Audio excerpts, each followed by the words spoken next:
कमान बच्चों, theorem number next. The angle subtended by an arc at the center is double the angle subtended by it at any point on the remaining part of the circle. क्या करा इसके लिए? ये theorem की statement लिखी है मैंने खाली. थ्योरम की स्टेटमेंट के अकॉर्डिंगली मैंने एक डायग्राम सस्टेंड किया. This one is the center of the arc, center of the circle. This one is the arc, is AB.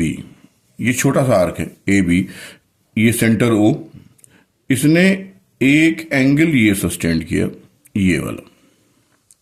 और इसी आर्क से जो रिमेनिंग पार्ट है सर्कल का, उस पर एक एंगल ABC या C पॉइंट ले लिया, एक एंगल ये सस्टेंड किया.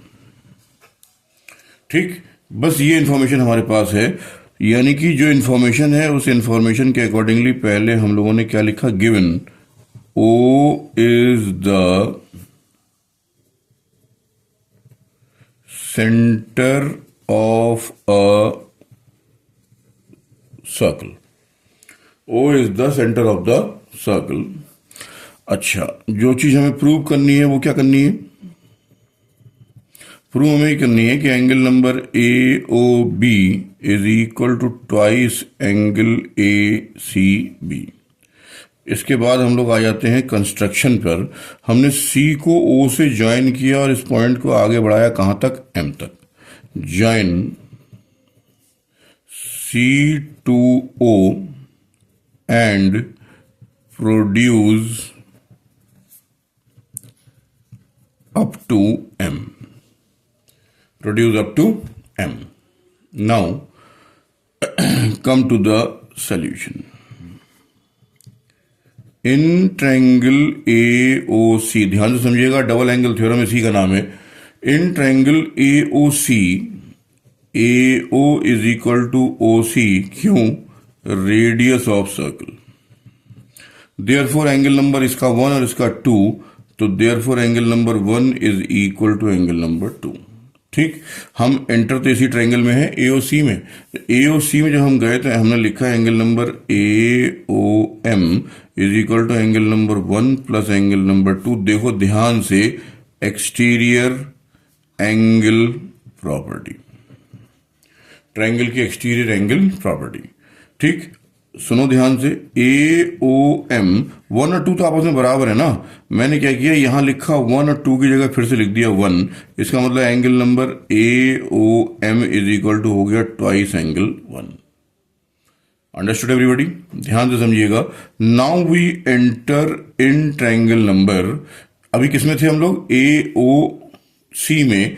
अब मैं गया BOC में, इन ट्रायंगल BOC, जिसमें कि CO is equal to OB. क्यों? क्योंकि रेडियस ऑफ सर्कल. तो देयरफॉर मैंने यहां पर एंगल ले लिया 3 और यहां पर ले लिया angle 4. Therefore angle number 3 is equal to angle number 4. Reason behind the scene क्या है? In a triangle if the sides are equal and the opposite angles are also be equal. ठीक, इसी का रिवर्स भी होता है. In a triangle if the angles, two angles are equal, then the opposite of the angles sides are also be equal. ठीक है, तो यहां पर 3 इज इक्वल टू 4 हो गया. हम एंटर तो इसी ट्रायंगल में है, बाहर नहीं निकले हैं हम लोग. तो इन ट्रायंगल BOC में एंगल नंबर क्या करा मैंने? BOM is equal to angle number 3 plus angle number 4. ये हो गया exterior angle property.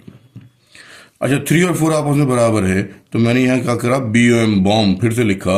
Angle number 3 और 4 की जगह फिर से कर दिया मैंने 3. तो यहां पर हो गया angle number BOM is equal to twice of angle number 3. इसके मैंने इक्वेशन फर्स्ट मेजर किया, इसे मैंने इक्वेशन सेकंड मेजर किया. जब दोनों इक्वेशन आपकी बन गई तो देखिएगा ध्यान से, मैंने क्या किया? 1 प्लस 2 करते ही मैंने क्या किया? AOM plus BOM is equal to twice of angle 1 plus twice of angle 3. अच्छा, AOM और BOM को मिला दूंगा तो ये पूरा AOM आ जाएगा. AOM, yes.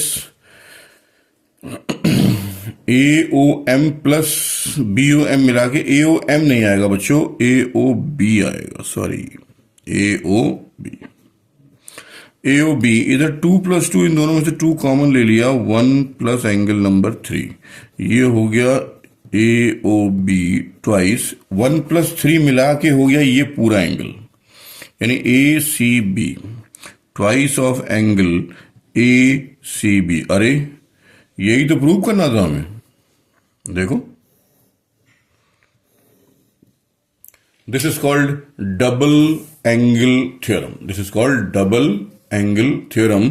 Means to say, ध्यान से समझिएगा, अगर कोई आर्क है ए बी, इससे सेंटर पे एक एंगल ये बना और इसी आर्क से इस पूरे रिमेनिंग पार्ट पे कहीं पर भी कोई एंगल बना, तो इसका और इसका रिलेशन डबल का होता है, वही हमने सॉल्व कर दिया।